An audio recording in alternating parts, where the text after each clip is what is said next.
Cinema. Welcome back to War with Cinema. I'm your host, Greg, your local metalhead, and with me is... Par the Collector. What's up, everybody? And you gave me Snatch. I love this fucking movie, dude. So why did you give me Snatch? Because I feel like this is Guy Ritchie in his complete bag. Like, this is what started it all for him. Mm-hmm. And me, man, as a fan of his.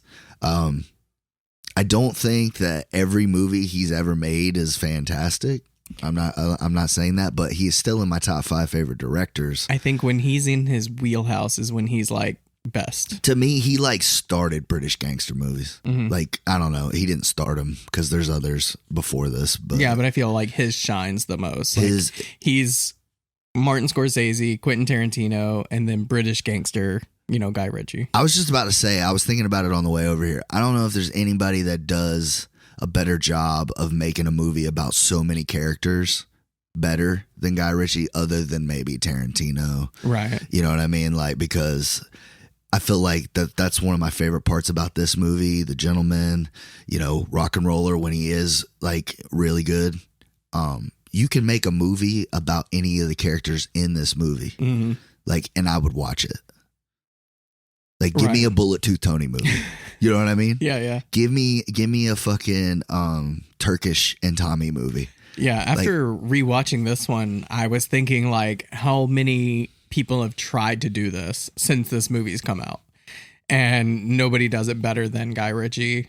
It's so simple but so fucking good, dude. Mm-hmm. And like just watching it, like I've seen this movie over probably 50 times, if I'm being honest. Like, if I had to put an honest number on it, yeah, I'd say at least 50 times. I had this movie back when my dad had illegal DirecTV. I dubbed a tape of Snatch when it came out because we could get the pay-per-views, but the cards would freeze. Mm-hmm. So, like, we'd have to like get what we wanted on VHS, or like you weren't getting it, right? So I would dub tapes of movies on pay-per-view, and this was one of them that I got, and I watched this movie. I probably burned that tape up. That's how much I watched that movie. So it's probably over 50 now that I'm thinking about it. Wow. I don't know. I guess I bought it, but in my early 20s, I came across Snatch, and I was like, I love this movie. And my dad watched it with me, and I remember, like, because I was probably 12 when this came out, around there, 11, 12. I think it was 2000. Yeah. So I just remember it was like one of the first rated R movies that I remember watching, and like, I understood what they were saying, mm-hmm. but my dad didn't. He was just like, he's like, you think this shit's hilarious. He's like, but you can't understand what the fuck they're saying. But then it becomes like a whole thing about Brad Pitt's character that you can't really understand. He's not English. He's not Irish. He's just pikey. Because like they talk like really fast. Well, fun fact is Lock, Stock, Two Smoking Barrels, people complained about not being able to understand them, their accents being so thick. Mm-hmm. So Guy Ritchie leaned into it and made Brad Pitt's character And that's the hilarious part, because he's fucking American. Right. It's so fucking funny. He is like one of the most he was a big time actor at this point. Like, mm-hmm. people probably were like, where the fuck did he show up in this movie for? Yeah, he just wanted to work with Guy Ritchie. And he wanted to work with Guy Ritchie so much that Guy Ritchie had to write this character into this movie just so he could be in it. Well, fuck, he almost steals it. Yeah. Honestly. Like, yeah. That's my two things. Like, when you say Snatch, two things that pop into my head is Jason Statham and Brad Pitt, because like they are the best parts of this movie. I love Bricktop. He's the great villain. Like, everyone is so great. That's what I said. I would watch a damn Bricktop movie. Yeah. Like before he gets, But yeah, anyways, you wanna like go through a plot of some sort? Because I could just fanboy about this movie all day. So it follows Jason Statham's character, who's a boxing promoter. Probably one of the greatest little bits to open a movie. He's talking with his boy Tommy. Mm-hmm. Jason Statham's character is named Turkish, and he's a bare knuckle boxing promoter, which means like he's like a tough guy. Like, he takes bets. Like, he's a bookie. Like, he's not a bad guy, but like he's a tough dude, mm-hmm. and he hangs out with like some dangerous people. But him and his boy Tommy are just chilling, and he's like, I need you to go down to the Pikeys and get me a new trailer. Yeah, a new caravan. Tommy's like, what's wrong with this one? And Jason Statham rips the fucking door off of it, and he's like, oh, nothing. It's tip top. I'm just not sure about the color. So many fucking one-liners in Oh this yeah, movie. and the sausages. Oh my God, I was just about to say the fucking sausages. Hey, what's up with them sausages, Charlie? 2 minutes. 5 minutes tickets. It was 3 minutes 5 minutes ago. 5 minutes tickets. It's very iconic, that line. And then you got cut to, I believe it's Benicio del Toro. Yep. And it's a great bit. Johnny Four Fingers. Give me a Johnny Four Fingers movie. Like, Yeah. That's the one I want to see. Him as the gambler. they're dressed as You know, one gag that I noticed this time around that I don't know why I didn't catch before is he's on the phone and he's getting fitted for a suit, but each time it cuts back to him, he has a different suit on. He has a different like get up. Yeah. It's yeah, fucking he's hilarious. He's a degenerate gambler. Yeah. It was just really funny. Just like literally each time his clothing is different. Like it's like a 2-second cut back and he's like fully dressed in something else. I was like, what the fuck? I didn't even notice that before.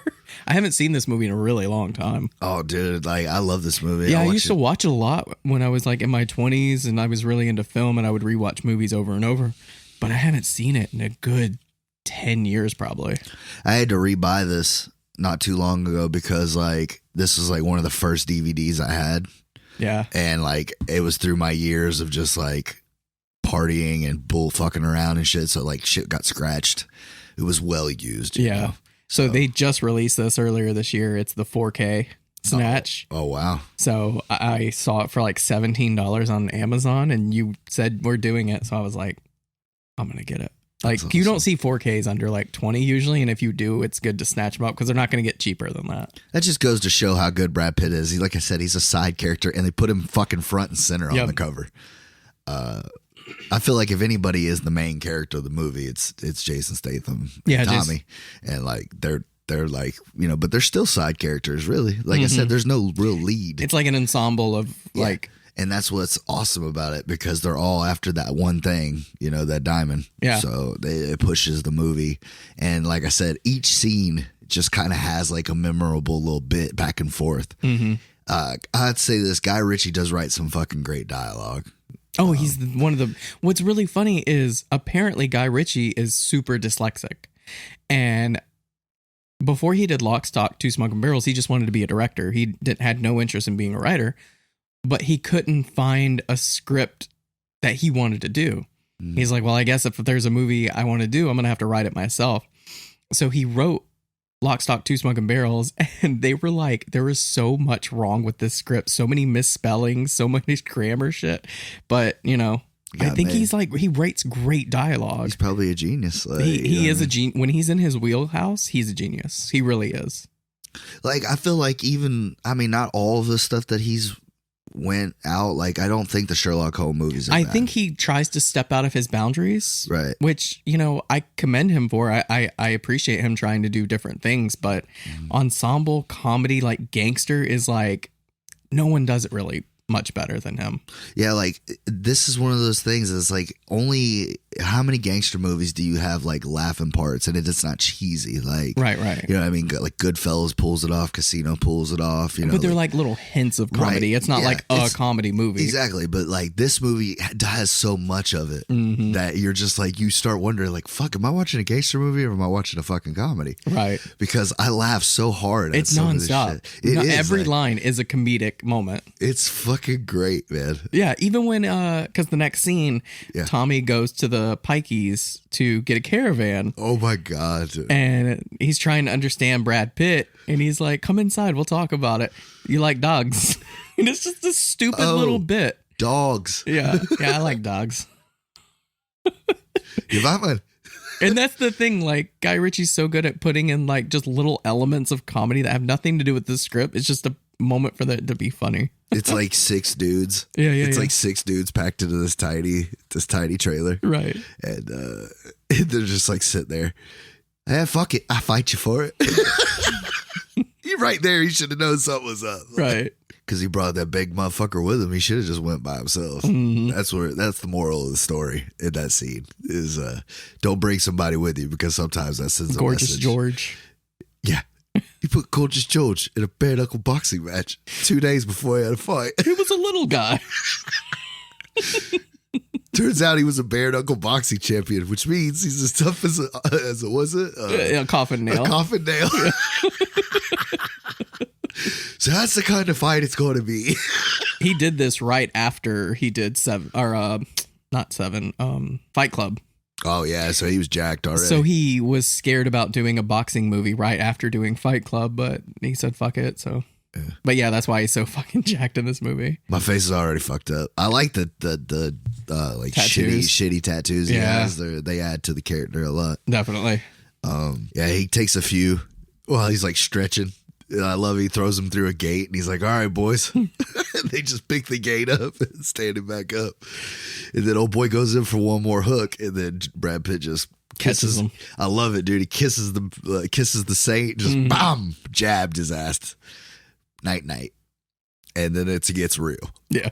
Because they're just going to kill them both. Yeah, because he's like, if he dies there's no point in keeping a witness, so we'll just kill them both and move. Hey, can I just say that Jason Statham, very underrated fucking narrator. He fucking kills it. Oh, definitely, 100%. He kills it as the narration in this movie. I was going to say, like, he went on a, action movie thing. Right. But why didn't he do more comedies? He's a very funny dude. He really delivers lines. I think he's really great, well. and I think he's great in whatchamacallit, Spy, like with Melissa McCarthy. Oh, I didn't watch that one. Yeah, I know, but that was the one I wanted you to watch. Remember? Oh, Instead right. of The Boss. Yeah, but I fucked up. But yeah, I kind of wish he did more comedies. Like, he's a very funny dude. I know he's worked with Guy Ritchie's like past 2 movies is starring Jason Statham. I don't know how much comedy's in it, but I thought they only did one. Well, he just came out with another one because I was looking up his filmography, and there's a new Jason Statham Guy Ritchie movie coming out this year. Really? Yeah. What's it called? I forgot the name of it. I'll have to look it up. it up. Wonder if it's Wrath of Man too. No, it's what it looks like, but I don't think it is. But yeah, they still work together, and I'm gonna watch Wrath of Man now after watching this. And I was looking through Guy Ritchie's. The only one I haven't seen. Guy Ritchie's filmography, and I'm like, I love when he's doing his own movies, like Operation Fortune. But Jason Statham's the lead guy, and it comes out this year. Huh. Aubrey Plaza. Oh, she's in it? Yeah. Oh, I like her. Oh, well, I'll have to check it out. Yeah, for sure. And I was like I said, you don't see Wrath of Man out much. At least I haven't seen any copies. I haven't heard a lot about it. It must have. I didn't think it was that great. Like based on the trailer. Right. Yeah, we've talked about it before. Anyway, Gentleman. I mean, not The Gentleman. I just saw The Gentleman. Love that Snatch. movie too. Oh yeah, The Gentleman was great. We did that movie. You know what's funny is you gave me The Gentleman, and I've always loved Snatch. I've loved Snatch for as long as I could remember, like watching it. But for some ungodly reason, I never went back to watch Guy Ritchie movies. I just kind of left Snatch as its own little thing. But after watching The Gentleman and then going back or you did Rock and Rolla first. Yeah. And then we did The Gentleman. And then I realized he did Snatch. And then I'm like, I think I really like Guy Ritchie. So I just binge all his movies now. Yeah, dude, you have to. Right. Like I said, he's one of my top 5. I love, like you said, when he's in his zone, he kills it. Yeah. And this movie is great. So they rob that, they go there. You're introduced to the, like, I call them the pawn shop gang. Like, they run the pawn shop. It's Vinny and shit. Fun fact about those guys. All the little antics that they get into, Guy Ritchie based them off of real failed crimes that happened in real life. Like whenever they get trapped in the pawn shop or the bookie house, like that actually happened to a guy in a bank. Like he could have just pulled the door open and left, but he didn't know he could. So Vinny and Soul. Yeah. Which are hilarious. I love those guys. They get the dog. And he's like, where'd you get the dog? Got it for the Pikeys. He goes, they always give dogs in their deals. Because every time he gets out, he goes right back to him. I love the Tyrone bits too. Whenever the getaway driver. Tyrone is by far the best. Like, just their interaction, dude. I would love to see. We have to talk about it when they're parking outside the bookies, getting ready to. They're waiting on Johnny Four Fingers. because Boris the Blade, which we will talk about, I love Boris too. That's why I said every character in this movie is just great. Yeah, every actor just kills their part. I don't want to like skip over anybody because they all have like one scene that's just pure gold. We can just go through each like character and their things. Like we don't have to go by plot. Right. Dennis Farina is great in this movie. I love him as Avi. Bullet Tooth Tony. Tony. What's his real name? I just had that pulled up. Benicio's in this. Vinny Jones, man. Vinny Jones. Bullet Tooth Tony. Alan Ford plays Bricktop. Stephen Graham is Tommy. Jason Fleming. Dude, there's so many big time actors in this movie. Like, not all of them were big time at the time. Well, a lot of them got their start because of Guy Ritchie and Lock, Stock, 2 Smoking Barrels. This is basically Lock, Stock 2. Because he said everything that he couldn't fit into the script of Lock, Stock, he made this movie from. He's like, it only took me 3 months to write this script because I had so much leftover material from Lock, Stock. Bad Boy Lincoln, you're supposed to be a bad boy yardie. I'll make the bodies. I won't make them disappear. So you're talking about Tyrone and Tyrone. So they're getting ready to park, and he's like, why don't you park over there, Tyrone? He's like, no, tight. It's too tight. Yeah, too tight. You can let a jumbo fucking jet. And then he backs up and backs right into a fucking truck. He backs into a weird angle. It was a funny angle. It was behind you, Tyrone. When you're in reverse, things come from behind. And the dog is like squeaking. He goes, Who is this? Who is this man's soul? He's a getaway driver. The fuck can he get away from? Because this dude is massive. He can barely fit in the car when they go and get gas. There's like a full 1 minute of him trying to get out of the car, and Saul's just looking at him like, what the fuck? Eating a bag of chips. Oh, as I said, this movie's fucking hilarious. Jokes for days. He's like, don't worry about me. Worry about that dog dribbling on my seats. This is a stolen car, Tyrone. Well, when I'm driving it, it's mine. Worry about that dog dribbling on my seats.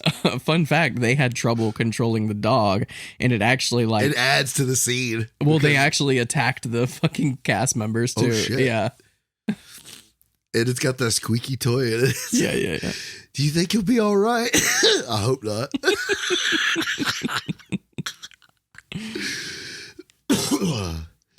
So he goes and, he knocks the dude out. And he knocks Benicio del Toro's character out. Mm-hmm.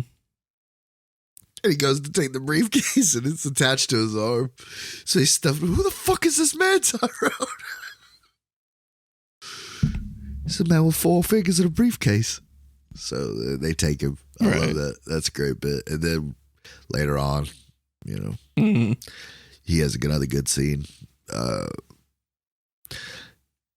I love when it introduces Boris the Blade because Tommy's buying a gun. And Tommy's like not really a tough guy, but like he's trying to be a good right hand to Turkish, so he feels like he needs a gun. So he's like, it's a good gun. He's like, it's the weight. It's very good. That's how you know it's good. It's with the weight. Yeah. If it does not shoot, you can always hit him with it. So he's like, did you even fire that thing? So he goes to shoot it out the window. Sneaky fucking Russian. He goes, who'd you get it from? Boris the Blade. Boris the Blade? Is it Boris the Bullet Dodger? Why they call him the Bullet Dodger? Because he touches bullets at me. I was trying to find him, the guy that feeds his victims to the pigs.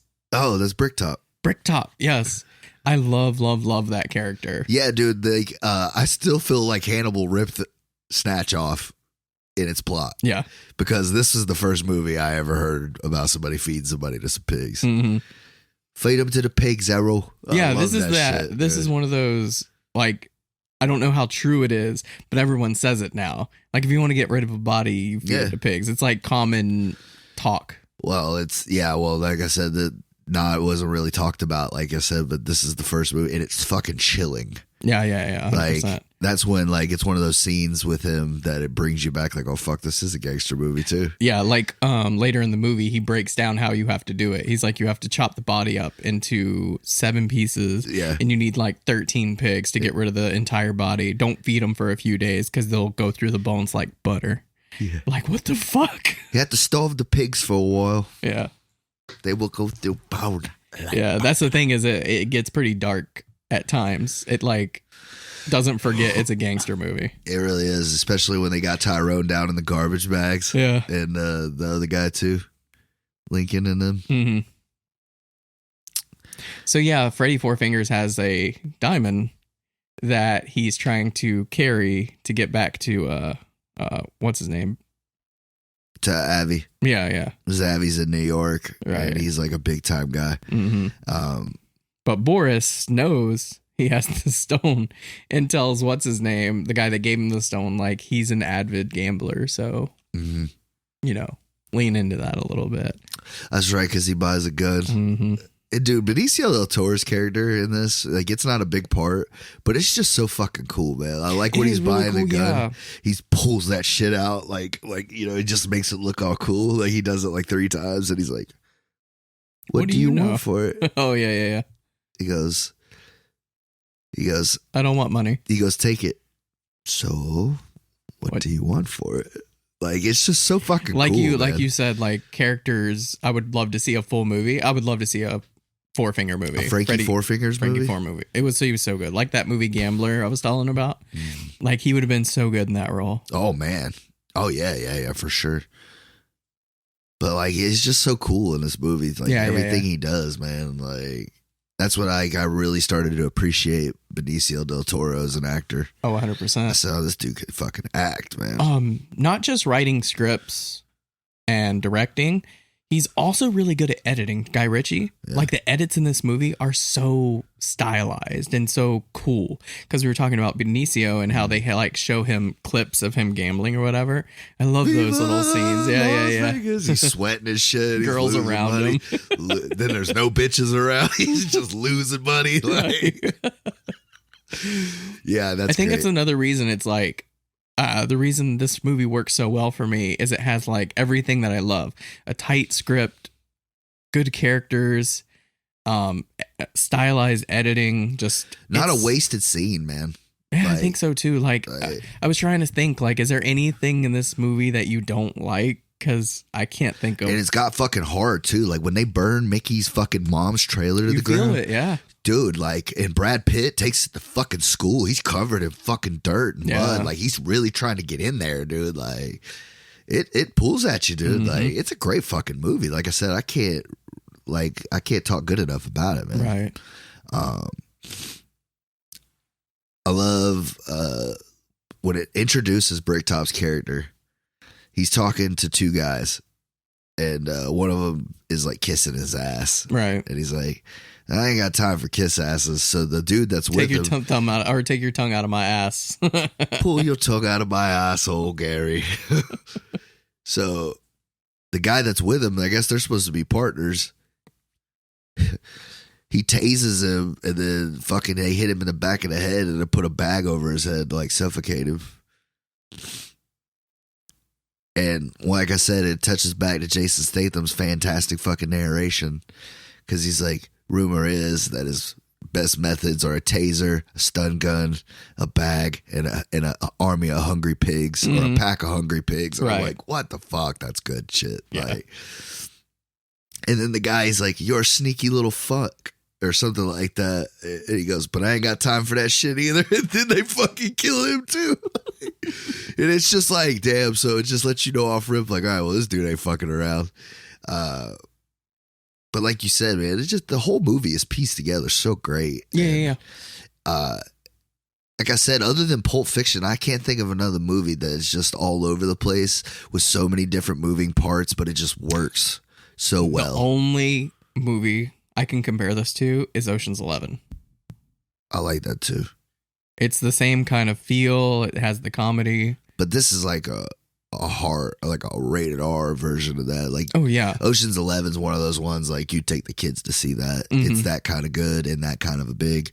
But this is like, it's, I don't know, man. It's so great and dirty. But like, if it wasn't R rated, I don't think it would be as good. Brad Pitt's in that one too. Yeah.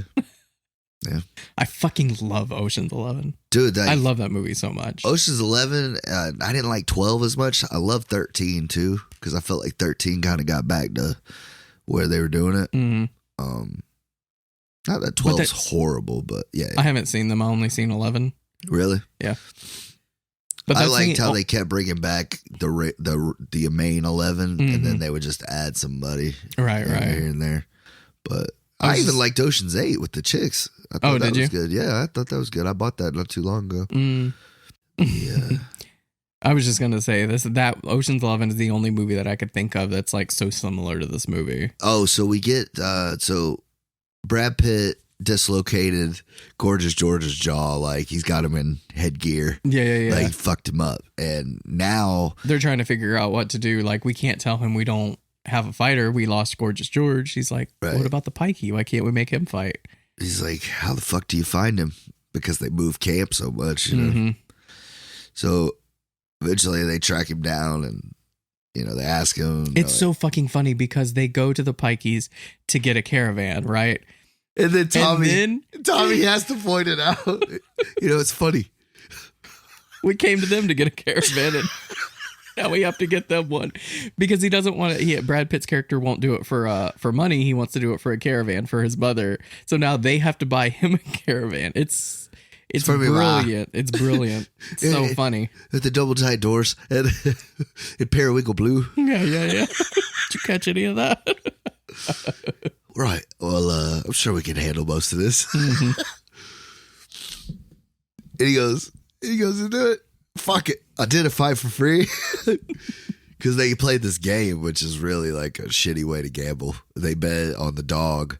They release a rabbit and then they let the dog go. Another brilliant editing because the guys try to rob the bookie, but no bets, so there's no money.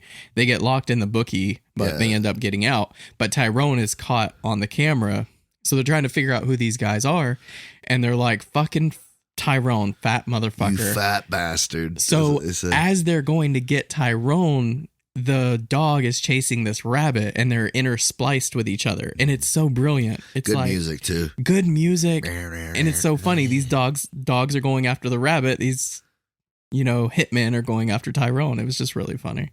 And it's another great part of the scene is Turkish and Tommy have these nice shoes on. So they put newspapers around them to walk out because Tommy brings flowers to Brad Pitt's mother, you know, to be like, because they're looking for him to fight, you know? Yeah. And it's great because they have him fight 3 times and he fucks him every single time. They keep going back to him. And it's great. Because you can't trust a Pikey. You really can't. That's the moral of the story, I guess. They helped him out at the end. Yeah. Well, they didn't help. They didn't do it for them. Yeah. It kind of worked out for them, too. Yeah. Well, it really worked out for him. But right. We'll get there. The first fight, he's like, all right, you got to be careful because he looks like a big sloppy fuck, but he's a dirty sloppy fuck. So like, watch yourself. I love that he plays modest. He feels like, I don't know if I can take it. Yeah. I love that shit. And then he knocks him. He goes, whatever you do, don't knock him out before the 5th round. He's like, knock him out. I'm sure he doesn't fucking kill you before the fucking 4th or whatever. Yeah. Because he's supposed to go down in the 4th. He fucking one punches his ass. Just like he did Gorgeous George. Right. And Rick Toppin put all this fucking money on him and had all of his friends put all this fucking money on him going down to the 4th round. I love that part whenever the fight's over and everyone's giving him a hard time. Like, you told me. Certain people he was like, he respects. He's like, hey, I'll make it up to you. I'll make it up to you. But I love the one guy. He's a real piece of shit. You know. Thanks for the fucking tip, Rick Top. Right. You stop me again, boy. I'll cut your fucking Jacobs off. And then cuts his ass anyway. It's like, damn. It was good shit. Yeah. I love that. And then I love how everybody in his crew just smacks him on the fucking head and shit as they walk by, like, bitch. Bulletproof Tony is another fantastic part. His introduction, he's like, you want to call Tony? He goes, he loves Dad. Because he got shot. He made 2 of the bullets into golds for his teeth, which is even more badass. Right. I love it. He got shot 7 times. Fuck, 7 times? You died, Tony. I shoot you. You die. Ends up pulling out a fucking katana. You fucked up now, son. He's slamming this dude's head into a fucking car door. Yeah. He's so aggressive with it. He, like, you're kind of scared of this guy. His phone is ringing. Bonjour.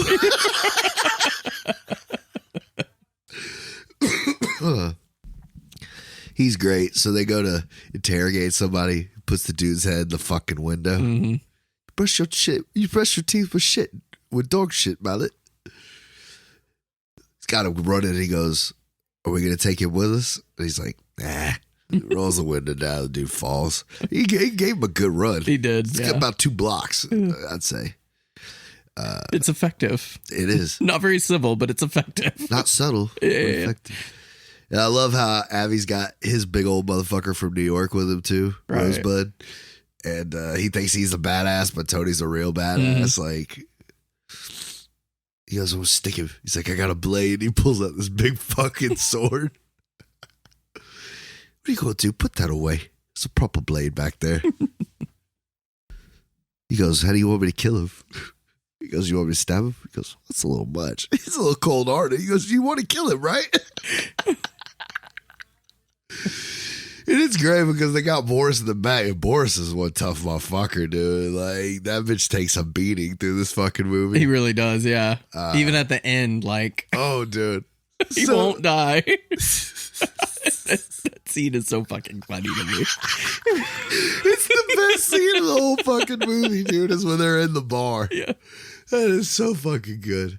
So it's one of the best scenes of the movie leading up to it too, is Tommy and Turkish are having a fucking random but yet brilliant conversation about milk and digestive, because Turkish loves fucking milk. Yeah. He's like chugging milk through this whole fucking movie. Mm-hmm. And he's telling him that, like, let me do you a favor. And like the basis of it is like, Turkish is like, he's like, fuck me, Tommy, what have you been reading? Mm-hmm. And he takes the milk and chunks it out the window. Well, it fucking hits Tony and them's car, and it causes them to fucking wreck. They got Boris in the trunk, and then Boris gets out of the fucking car.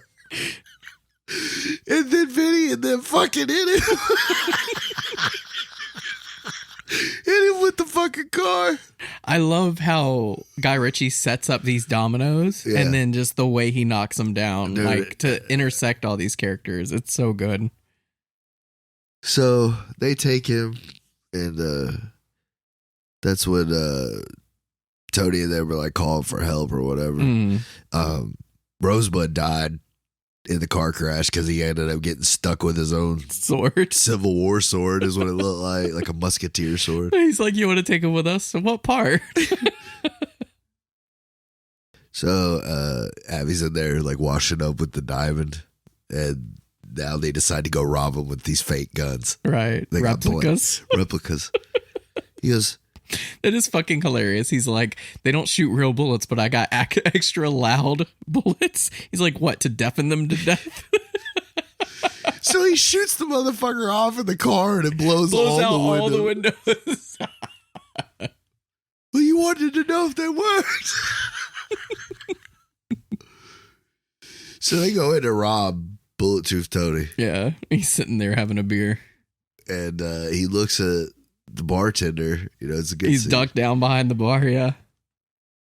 Goes and sits down, dusts himself off, has a great speech about, like, you and your balls just wanted to come for a good old talk because you thought you smelled some pussy. Right. And then he goes, and the fact that yours says replica on the side of your gun and mine says Desert Eagle .50. Now your balls are shrinking to nothingness. Yeah.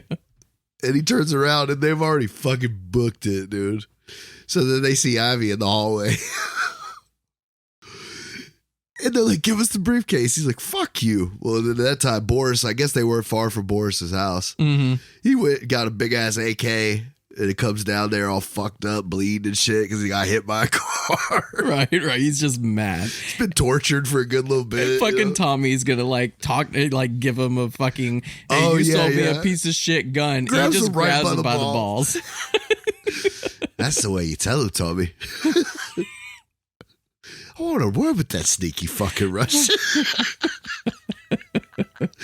Well, let's go before the Germans get here. That shit is so good. Give me the briefcase. Fuck you too. Dennis Farina's great in this movie. He is so great.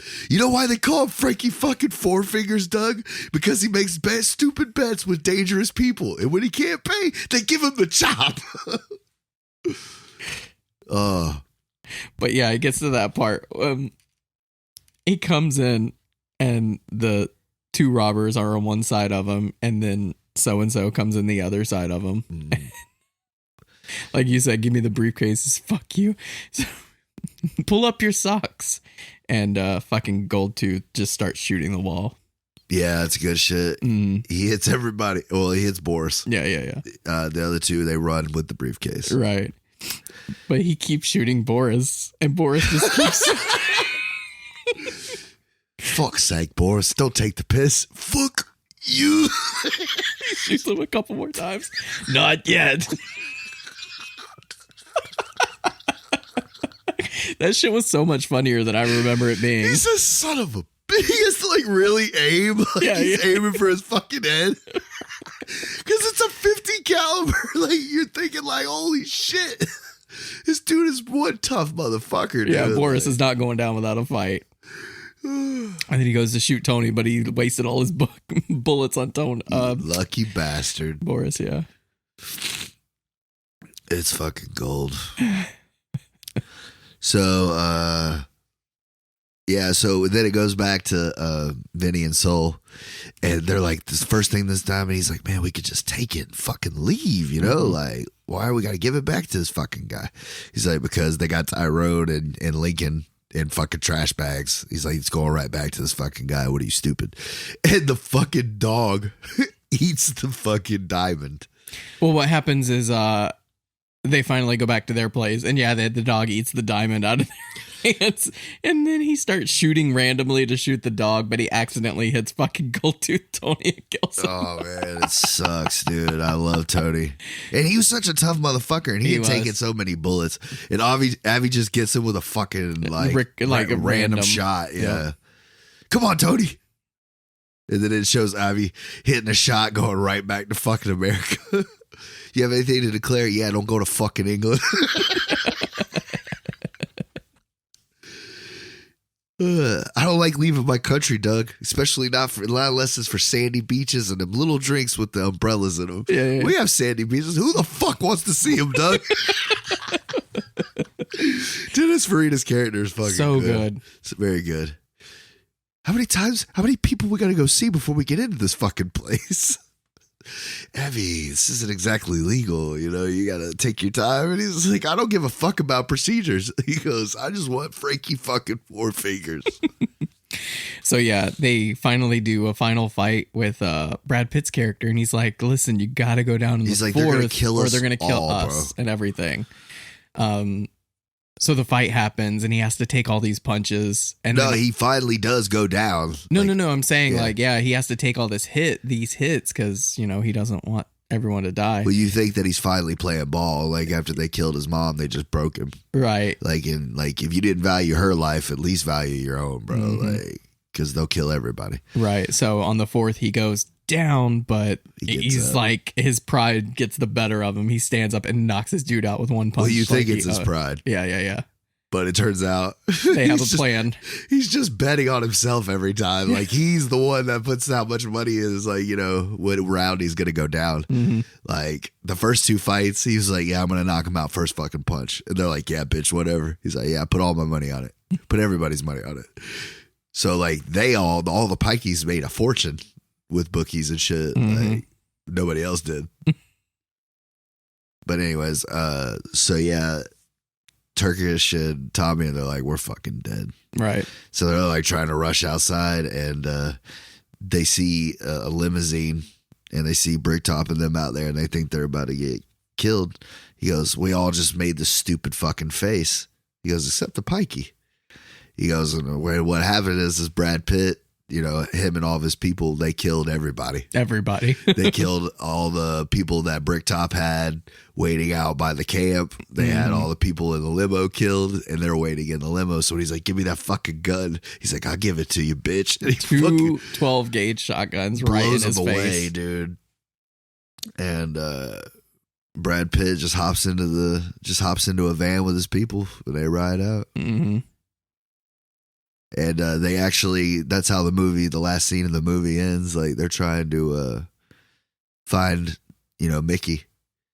And he's like, how are we going to have him fight for us if we can't find him? And then the cops out there asking questions. Right. Because a shitload of people got murdered.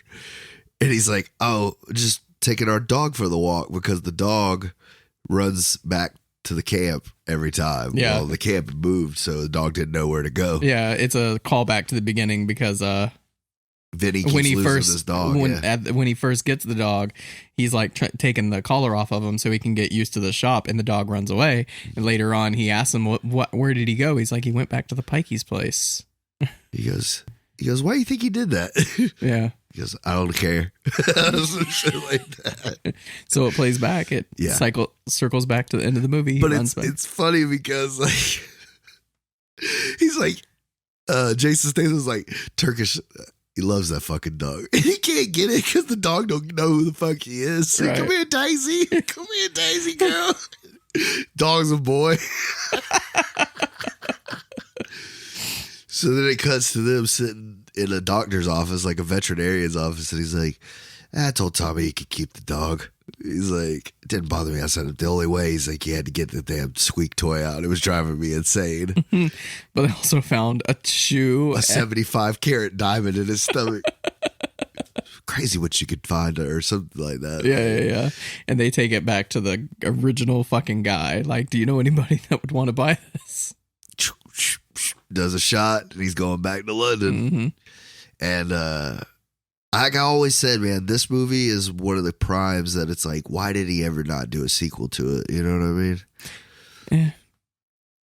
I know it wouldn't be this exact movie, obviously, but like I said, there's so many good characters you could have branched off with, or maybe. But after seeing so many of these kind of movies of his, like, I don't want to see sequels. I just want to see these kind of ensembles put together, because he's done it so many times now. Right. Lock, Stock, Snatch, well, Rock and Roll. Definitely feel like The Gentleman could be a sequel. Like he's doing the sequel of Gentleman. Yeah. Okay, like, because you could definitely, or Rock and Roller, man. Like that world, there's plenty in that world that you could build. Well, Rock and Roller lost a bunch of money. Like, people thought he was like falling off, so he couldn't get funding to do a sequel, because I think he did want to do one to that. Dude, I mean, I think it's out of all of his movies, I think it's one of the least liked, probably, but I love it. I really enjoyed it. When you made me watch it, I was like reserved, but after watching it, like, I wanted to watch it today. I was like, I want to watch Rock and Roller now. Like, I really like that movie. Well, I think I said it when we did The Gentleman. I think that between this, Lock, Stock, and Rock and Roller, those three together, The Gentleman is just like the perfect. Like, he just mastered it. The Gentleman is like Guy Ritchie polished. Yeah. Like, it's him at his like tip top. Yeah, like he's just like, he mastered that that filmmaking, like that type of movie. Yeah. And I fucking, and they're like, man, you can't make a British gangster movie and put Matthew fucking McConaughey in the fucking lead and that shit be good, and it's fucking fantastic. It's amazing. I love that movie. Yeah. Like I said, nostalgia and just like how great it is. This will always be my favorite Guy Ritchie movie. I was surprised at how well it still holds up. This came out in 2000. It is 2022, and it still feels so fresh. I was honestly like, I've never thought about it, but like, I don't feel like the budget would have been crazy. I feel like the salary, but like all these people weren't who they are now. Well, so Lock, Stock, they weren't sure, so he didn't have a lot of money to work with. That's why a lot of those people are his friends. Right. And they came back for Snatch when they gave him a lot of money to do a movie. Right. So, yeah. Yeah, I don't know how much it cost to make this, or if it made its money back, or what. Oh yeah, it was a huge hit. Yeah. Huge hit. I thought this is the one. That He was put on him the track to be like the next Quentin Tarantino. But yeah, this will always be my favorite Guy Ritchie movie. But Gentleman is a close second. Yeah. I give this movie a fucking 10 out of 10.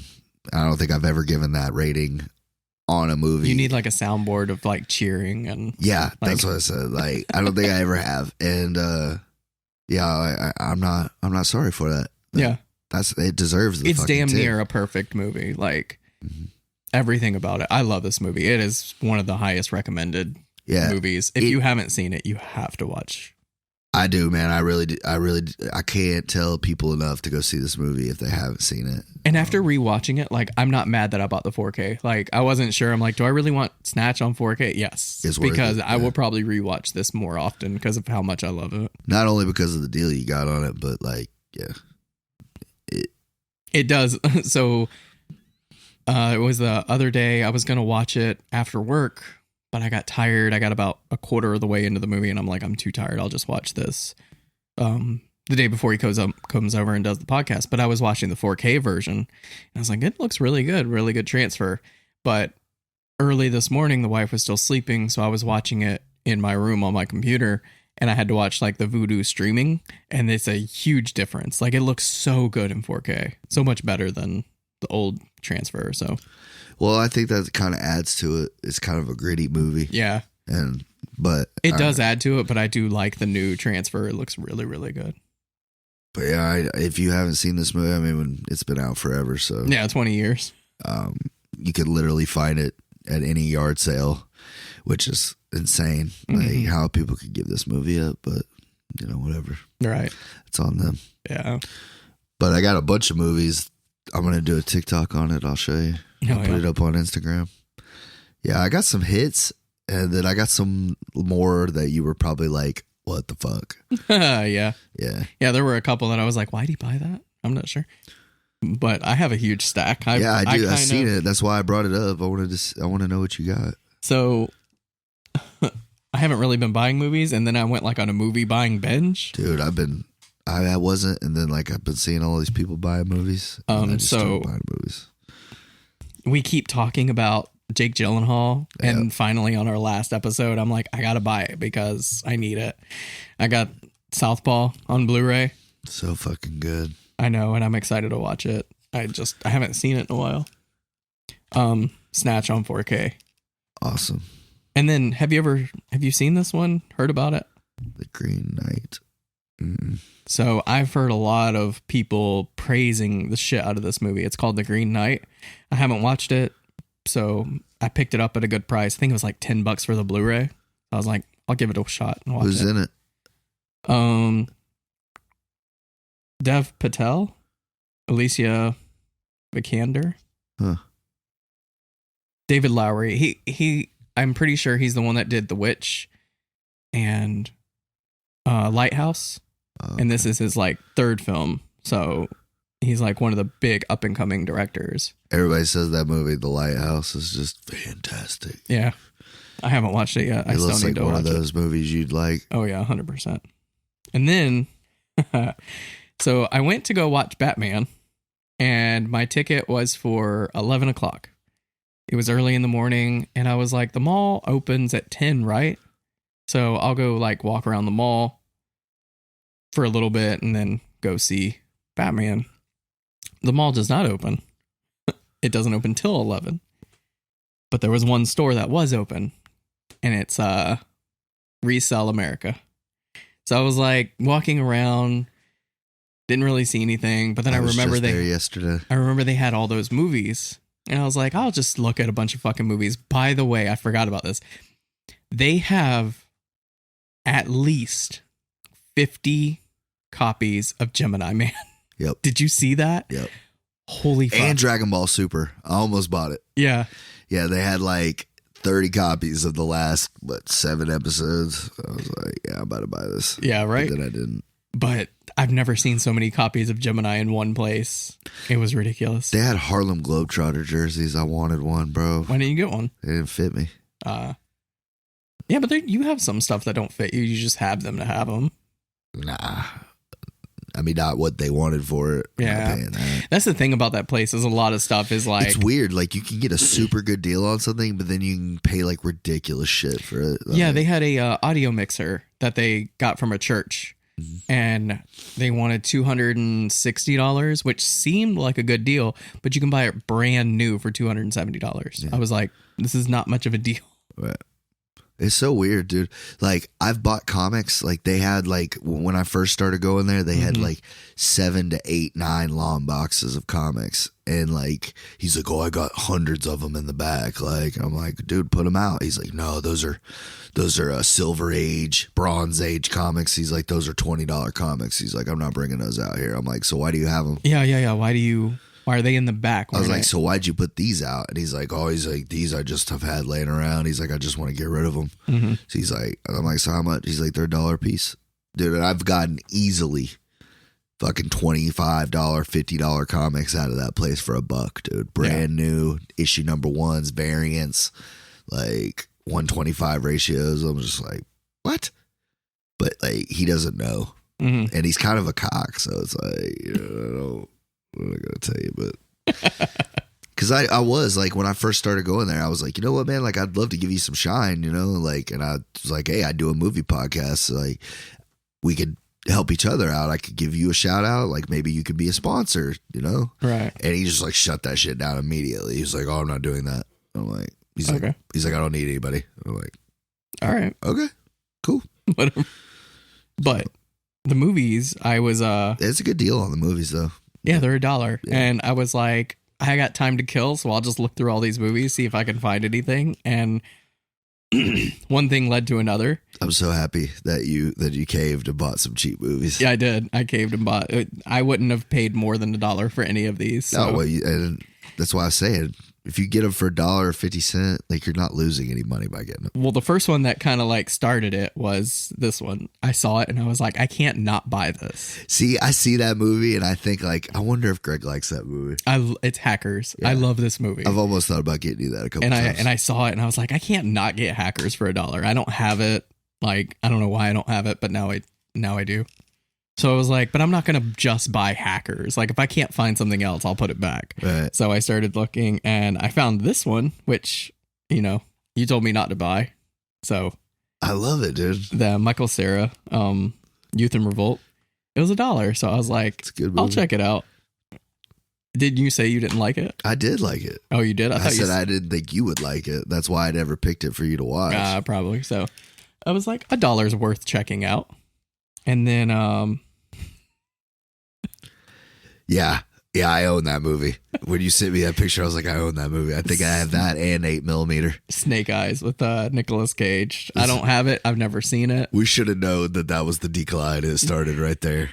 Like, I was like, ish. Seen a Nick Cage move that I don't have? Yeah, dude, I wanted to bring that up. It's so great that you did because I just watched the trailer for it, dude. We got to go see that Nick Cage movie when it comes out. Yes, 100%. Oh, was it Highly Talented or whatever, or something like that? Like, we have to go see that. This is this supposed to be me? It's highly grotesque. I'll give you $20,000 for it. I'm totally on that. It's great that he's like poking fun at himself now. And it looks so fucking outrageous, like only a new Nick Cage movie could be. But he's actually got some A-listers in it with him. Mm-hmm. So it might not be complete shit. I love that he's like on this come up. Maybe it'll bring him back. Maybe he could get maybe we get National Treasure 3 now. Like, you know, like maybe we I can heard get it's a good in talks, movie. yeah. Maybe we can get a good movie now, you know? Have you ever seen this one? Thank You for Smoking? Yes, I have. Yeah. I bought this back on my Walmart buying days. I don't know what happened. I think I traded it for something, but I remember liking it. And, you know, I'm like, why don't I have this still? So I remember when we got Evolution, man, that ruined a lot of my collection because I was trading shit in left and right to get different shit. Yeah, like, movie stop was mine. I would take like handful of movies that I didn't really watch anymore. And I think this one was on the chopping block, but I'm like, I remember really liking this movie, so Aaron Eckhart's great in it. For $1, fuck it, you know, it'd be good to just have and rewatch. This one's still in the package, yeah. So I was like, oh, I'll get this, definitely get this. Have you seen Contact? I don't think so. So it is Jodie Foster and Matthew McConaughey. The reason I bought this movie, well, for one, it's still in the package. It's in a snap case. This was the first DVD I ever owned. Was Contact? My mother bought me a DVD player and a TV for my birthday one year and one DVD, and it was Contact. This was when DVD players were like very, very new. I'm assuming it's aliens. Yes. Okay. It's a fucking weird alien movie. But I remember watching, it's the only DVD I had, so I would watch it obsessively because I'm like, new technology. Right. But I was too young. I was 12 years old, so I was too young to buy new movies. You know what mine was? What? Scary Movie, dude. Oh, That's good, but it's terrible. Like now I can't even watch that shit anymore. Like, so I haven't seen that since I was like 12. So I was like, ooh, fucking nostalgia. yeah, that's awesome that it's still sealed, bro. Right. I wish I would have known that, man. I would have bought that bitch for you. Because I literally was just there yesterday. Oh, yeah? Yeah. So that was 5 movies. I have one movie left. Yeah. When I was at the checkout, she only charged me $5. Right. And I was thinking, I'm like, I don't think she charged me for that movie. This one. It's a burned movie that was there. And it says David Bowie, David Bowie Heroes. I don't know what it is. It's going to be some like fucking snuff film, like some fucking... David Bowie Heroes, 1977. I'm like, I don't know is what that 77 or 97? 77. Oh, okay. It's probably it's a burnt movie. It's somebody burnt this on their computer. And I was like, I don't know what it is, but I'm going to get it just to be curious. He's willing to take it off the shelf. Just let him have it. For $1, I will see what it's about. And yeah, I don't think she charged me for it. So I think it's a concert. Well, worst case scenario, if it sucks, you could throw it out and you could use it for like another movie. Right. Use the case for it. Because I have movies that don't have cases. So that was my little haul. I got one more movie, and it's your next movie. Do you want to know what it is? He pulls it from behind the screen. I love it. Oh, man, I have not seen this movie in forever, dude. I love this movie. So I was sitting there watching Snatch, and I was like, I try to like compliment the movies you give me with something. Right. And I was like, kind of like, I don't know what to pair up with Snatch. And then finally it popped into my head. I just watched this recently, like in the past like year maybe. Right. In Bruges. This movie is so fucking funny. It had my side hurting. I remember that this is one I actually liked Colin Farrell in. Yes, he's hilarious in this movie. So I was like, we're going to do In Bruges because I want to talk about it and I want to rewatch it because I love this movie. I don't know if I own it or not. Is it streaming on something? I don't think so. No, it's hard to come by. I know it's not. I looked for it. I rented it just to see it and I loved it. So I bought it for like, how much was it? I think it was like $5 for a Blu-ray. Really? It was pretty cheap. Yeah, that's not bad. Yeah. Did you, yeah, I gotta see if I own it. If not, I'm sure I can find it. You can just borrow that. Oh, well, I didn't know if that was like you. You know, like if you had the digital copy, if there was one. Yeah. I didn't know. I don't think so, but I think I can do a disc to digital on Vudu like I usually do. You do that with all of them? Some of them. Damn. It's easier. Instead of going through my physical collection, I just pull up Vudu and I just look for the movie that I want to watch. But if it's like 4K or like a special edition, I'll put in the disc. But usually I just kind of stream it. I add all my movies to digital. I see. I always go physical. Yeah. I think because I get a lot of my movies from yard sales and flea markets and shit, I think all the digitals are gone. Yeah, probably. By that point, I think that's why they're out there, like especially like newer movies. I always think like, yeah, they definitely got the code off this bitch. And then one dude, I bought literally a bunch of Marvel Blu-rays for like $3, $4 a piece, something like that. I got like 10 of them. It was a bunch of them I was missing. And I was like, why are you selling these so cheap? And he's like, I just wanted the digital codes off them.